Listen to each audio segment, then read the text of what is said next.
Question ये rise हुआ कि आर्टिकल 141 में बात की गई है कि लॉ जो सुप्रीम कोर्ट ने डिक्लेयर कर दिया it will be binding on all the courts within the territory of India. ठीक है, अब क्वेश्चन ये हुआ कि ये जो सुप्रीम कोर्ट ने डिसाइड किया, क्या ये सुप्रीम कोर्ट के ऊपर भी बाइंडिंग होगा या नहीं होगा? ये क्वेश्चन राइज हुआ Bengal immunity company limited case में, क्योंकि binding on all the courts within territory of India, तो सुप्रीम कोर्ट भी तो within territory of India है। Lower court, high court, subordinate court, session court जो भी है ये सब तो है within territory of India. Supreme court भी तो within the territory of India ही है ना।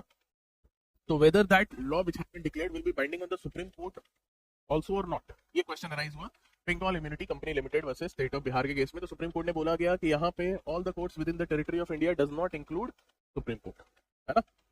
All the courts within the territory of India does not include Supreme court. ठीक है, क्योंकि अगर सुप्रीम कोर्ट भी उसमें इंक्लूड हो जाएगा तो उस जजमेंट को चेंज कौन करेगा फिर? मान लो कोई लॉ गलत तरीके, कोई लॉ जो है वो टाइम के साथ देखा गया कि नहीं अब ये लॉ में कुछ चेंजेस होना चाहिए, है ना, तो उसको चेंज भी तो करना होगा ना। सुप्रीम कोर्ट के जजमेंट हमेशा ओवररूल करते रहते हैं अपनी जजमेंट को time and again, time and again. ठीक है, तो ये all the courts within the territory of India will not include Supreme Court. कौन सा केस है? Bengal immunity company limited versus state of Bihar, याद रखना है।